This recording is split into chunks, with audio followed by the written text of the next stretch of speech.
আসসালামু আলাইকুম dear students. আজকে আমরা ধ্রুবক সহগ বিশিষ্ট অসমমাত্রিক রৈখিক অন্তরক সমীকরণের একটা প্রবলেম সমাধান করব। মানে এটা হচ্ছে লিনিয়ার ডিফারেনশিয়াল ইকুয়েশন, তবে non homogeneous linear differential equation. কিভাবে নন হোমোজেনিয়াস? হোমোজেনিয়াস কেন না? কারণ এখানে যদি জিরো থাকতো রাইট সাইডে, তাহলে এটাকে আমরা হোমোজেনিয়াস বলতাম। যেহেতু রাইট সাইডে কজ এ এক্স আছে, জিরো নাই, সুতরাং এটা হচ্ছে নন হোমোজেনিয়াস। ওকে, সো নন হোমোজেনিয়াস ইকুয়েশন কীভাবে সমাধান করে এই রিলেটেড আগেও বেশ কয়েকটা ভিডিও আমি আপলোড করেছি। আজকে সেটারই হচ্ছে ধারাবাহিকতা। এই প্রশ্নটা ইনশাআল্লাহ আজকে সমাধান করলে তোমার অনেকগুলো ডাউটস ক্লিয়ার হবে। সেটা হচ্ছে কজ এ এক্স থাকলে তুমি কিভাবে সলভ করবা। মাই ডিয়ার স্টুডেন্টস, কজ এ এক্স থাকলে তুমি ডি স্কোয়ার ইকুয়াল টু লিখবা মাইনাস এ স্কোয়ার। আর যদি কজ না থেকে সাইন থাকতো, ধরো সাইন এ এক্স আছে, তখন তুমি ডি স্কোয়ার ইকুয়াল টু লিখতা মাইনাস এ স্কোয়ার। তার মানে কজ হোক আর সাইন হোক, ডি স্কোয়ারের জায়গায় তুমি মাইনাস এ স্কোয়ার দেওয়া রিপ্লেস করে দিবে। তো প্রথমে হচ্ছে এটার কমপ্লিমেন্টারি ইকুয়েশন, পরে এটা পার্টিকুলার ইকুয়েশন সমাধান করব আমরা। তার হলেই আমাদের জেনারেল ইকুয়েশন হয়ে যাবে আর কি। সো চলো আমরা এটার অক্সিলারি ইকুয়েশন বের করি। তার আগে এটা ট্রায়াল সলিউশন ধরে নিই। ধরি y equal to e to the power m x trial solution মানে হচ্ছে সম্ভাব্য সমাধান। এখন অক্সিলারি ইকুয়েশন লিখতে হবে। My dear students, auxiliary equation মানে হচ্ছে সহায়ক সমীকরণ। এটা হচ্ছে যখন যেখানে তুমি ডি দেখবা, ডি মানে হচ্ছে ডিডিএক্স, এই অপারেটরটা, সেখানে তুমি এম দিয়ে রিপ্লেস করবা। তার মানে ডি স্কোয়ার দেখলে তুমি সেখানে এম স্কোয়ার দিয়ে রিপ্লেস করবা। ঠিক আছে, সো ডি দেখলে এম আর ডি স্কোয়ার দেখলে এম স্কোয়ার। সো এখানে ডি স্কোয়ার আছে, সো এটাকে এম স্কোয়ার দিয়ে রিপ্লেস করো, প্লাস একটা এ স্কোয়ার আছে, ইকুয়াল টু জিরো দিয়ে দিবা। এটা আছে, এটা ইম্পর্টেন্ট না। কমপ্লিমেন্টারি ইকুয়েশনে নন হোমোজেনিয়াস ধরে নিয়ে এটাকে জিরো ধরে করতে হয়। তাহলে এখানে আমি এম স্কোয়ার, এটার জন্য এ স্কোয়ার লিখলাম, ইকুয়াল টু সিম্পলি জিরো বলে দিব। এখান থেকে দেখো মাই ডিয়ার স্টুডেন্টস, আমরা লিখতে পারি m square equal to minus a square, বা বা এম স্কোয়ার ইকুয়াল টু লেখা যায়, দেখো মাইনাস ওয়ান মানে কিন্তু আই স্কোয়ার লেখা যায়, তাই না? তাহলে এটাকে এ আই হোল স্কোয়ার লেখা যায়। সুতরাং দুই পাশ থেকে স্কোয়ার বাদ দিলে, এ স্কোয়ার আর এ স্কোয়ার বাদ দিলে তুমি পাবা m equal to plus minus a i. দেখো জটিল সমাধান পাওয়া গেছে। এখন তোমরা জানো নিশ্চয়ই যে এম ইকুয়াল টু যদি আমরা পেতাম এ প্লাস, বা ধরো আলফা প্লাস বিটা আয়োটা, এটা যদি পেতাম, তখন আমরা এটার সলিউশন লিখতাম যে y of c equal to alpha e to the power alpha, আর ব্র্যাকেটে লিখতাম cos beta iota plus, sorry, a cos beta iota plus b sine beta iota কোত্থেকে আসলো, সরি, এই যে a cos beta x plus b sine beta x, এটা হয়তো আসলে ফর্মুলা আর কি। ঠিক আছে, তো এটা আমরা পাশে লিখে রাখি যাতে তোমাদের হেল্প হয়। এটা আমরা মুছে দিব একটু পরে। আচ্ছা, মুছে দেওয়ার দরকার নেই, এটা থাকুক, এটা ব্র্যাকেটে রেখে দিই আমরা। এখানে একটা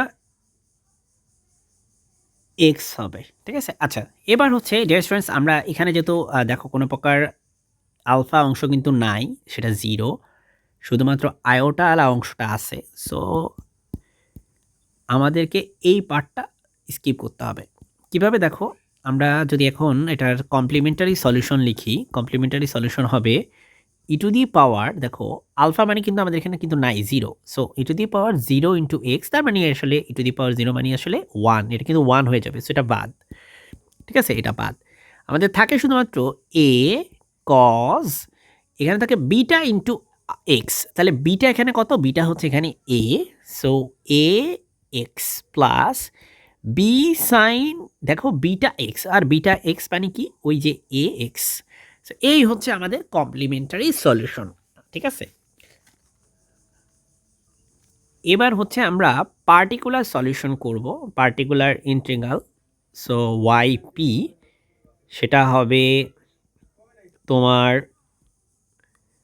এইখানে যেটা আছে লেফট সাইডে, আচ্ছা দেখো, এখান থেকে যদি ওয়াই বের করতে চাও, এই জিনিসটাকে কি তোমার নিচে নিয়ে যেতে হবে না? এই যে দেখো, আমি একটু দেখাই। ওয়াই ইকুয়াল টু তোমার লিখতে হবে, এই বান্দারে হচ্ছে নিচে নিয়ে যাইতে হবে। সো এটা হয়ে যাবে 1 প্লাস ডি স্কোয়ার প্লাস এ স্কোয়ার, আর এই কজ এ এক্স তো আসেই রাইট সাইডে গুণ আকারে, কজ এ এক্স এভাবে লিখতে হবে, তাই না? সো ওইটাই আর কি আমরা এখানে দেখতে পাচ্ছি। এবার আমরা মাই ডিয়ার স্টুডেন্টস যেই ফর্মুলাটা তোমাদেরকে বললাম সেটা নিশ্চয়ই তোমাদের মনে আছে, যে যেখানে দেখবো ডি স্কোয়ার সেখানে বসাই দিব মাইনাস এ স্কোয়ার। এ বলতে এই যে এই এ স্কোয়ার। কিন্তু আমাদের এই ম্যাথে যদি আমরা এটা করি, দেখো মাইনাস এ স্কোয়ার যদি এখানে বসায় দিই, তাহলে একটা সর্বনাশ হয়ে যায়, সেটা হচ্ছে 1/0 হয়ে যায়, তাই না? 1/0 মানে অসংজ্ঞায়িত। তো যদি এরকম অসংজ্ঞায়িত আকার চলে আসে তাহলে আর বসানো যাবে না, তাহলে সেটাকে একটু ডিফারেন্ট মেথডে এটাকে সমাধান করতে হবে। সেটা কি মেথড? সেটা হচ্ছে, in that case, in this kind of scenario, তোমার একটা এক্স দিয়ে গুণ করতে হবে।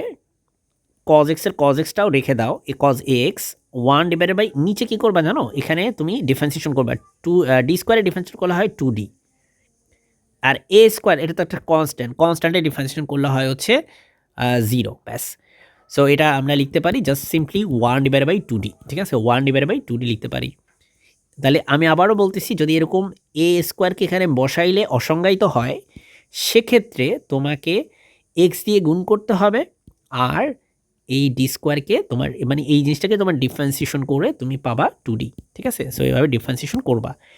এবার মাই ডিয়ার স্টুডেন্টস, আমি একটা কথা বলি, দেখো এই যে ডি, এই ডি মানে হচ্ছে আসলে আমরা জানি DDX, এটা মানে হচ্ছে ডিফারেন্সিয়েশন, ঠিক আছে? আর 1/d হচ্ছে ডিফারেন্সিয়েশনের উল্টা কি? ইন্টিগ্রেশন। সো এটা হচ্ছে ইন্টিগ্রেশন, ঠিক আছে? এখানে হচ্ছে ইন্টিগ্রেশন করতে হবে। সো এখানে কিন্তু 1/d আছে, দেখো। সো আমরা আসলে ইন্টিগ্রেশন করব। হ্যাঁ, এখানে ইন্টিগ্রেশন করব। আশা করি এই কথাটা বুঝতে পারছো। সো মাই ডিয়ার স্টুডেন্টস, আমরা এই বান্দার ইন্টিগ্রেশন করব, কজ এ এক্স এর ইন্টিগ্রেশন করব, ঠিক আছে? সো আমরা এটা ব্র্যাকেটে লিখতে পারি যে 1/d কজ এ এক্স, এটা যে কথা, integration of cause A x একই কথা। সো এটার রেজাল্টটা হয় হচ্ছে কত বলো তো দেখি? আমরা জানি কজের ইন্টিগ্রেশনের রেজাল্ট হচ্ছে sine a x divided by a, কারণ এক্সের সাথে যে সহগ আছে এ, সেটা দিয়ে ভাগ করতে হবে, ঠিক আছে?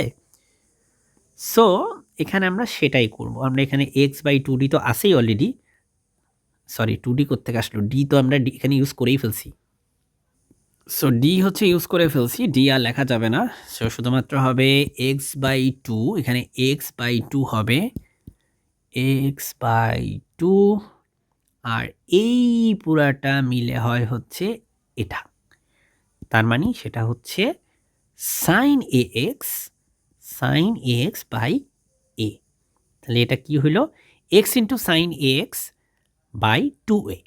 হ্যাঁ, এটা হচ্ছে আমাদের পার্টিকুলার ইন্টিগ্রাল বা পার্টিকুলার সলিউশন। এবার আমরা টোটাল সলিউশনটা বা জেনারেল সলিউশন লিখব। সেক্ষেত্রে আমরা কমপ্লিমেন্টারি সলিউশন আর পার্টিকুলার সলিউশনকে যোগ করলেই কিন্তু আমাদের অ্যান্সার হয়ে যাবে। সুতরাং সাধারণ সমাধান হচ্ছে y equal to y of c plus y of p. y of c মানে এই যে এটা। সো আমরা এটা লিখে ফেলি, চলো। এটা হচ্ছে a cos ax plus b sin ax plus complementary ইকুয়েশনে হচ্ছে x sin ax divided by 2 into a। So এই হচ্ছে আমাদের আসলে সমাধান। আশা করি বুঝতে পারছো ডিয়ার স্টুডেন্টস। পুরাটার একবার আমরা বার্ডস আই ভিউ থেকে একটু দেখাই দিই তোমাদেরকে। এই যে পুরা ম্যাথটা, খুবই ছোট ম্যাথ। আসসালামু আলাইকুম।